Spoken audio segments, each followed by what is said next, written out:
Race called the Busch Clash at Daytona. I'm Woody Kane, and I'll help get you up to speed this afternoon.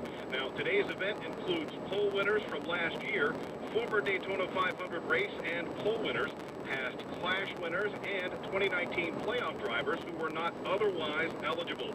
It's the first chance to compete for some of the best in NASCAR and an opportunity for many of the new faces in new places to get a little track time before Thursday's dual qualifying races and the Great American Race, the Daytona 500, 1 week from today. But before we get ahead of ourselves, let's get you caught up on some of the news from the weekend so far in Florida.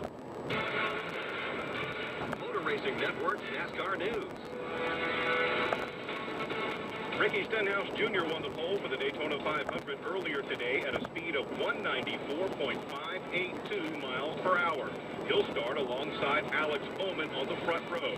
Here's Stenhouse's reaction from MRN's live qualifying coverage.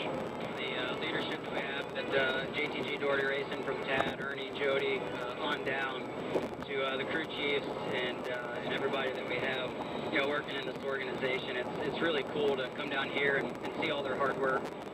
I know all the teams work really hard, but it's really cool to see the effort pay off. And I'm just glad that I was able to drive it. And this is the last super speedway pole that Brian needed to cap off all the poles on the speedway. The remaining spots in the 500 will be set in the Blue-Green Vacations Duel at Daytona. Here's a call of that right here on MRN Thursday at 6 p.m. Eastern Time.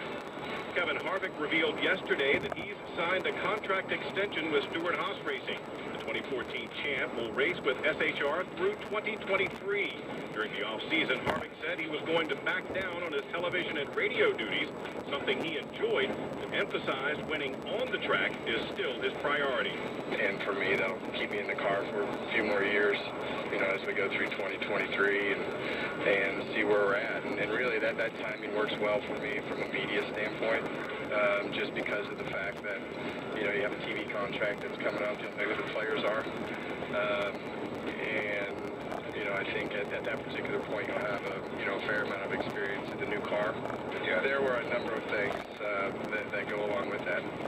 For me, going through a few more years in the car just made sense.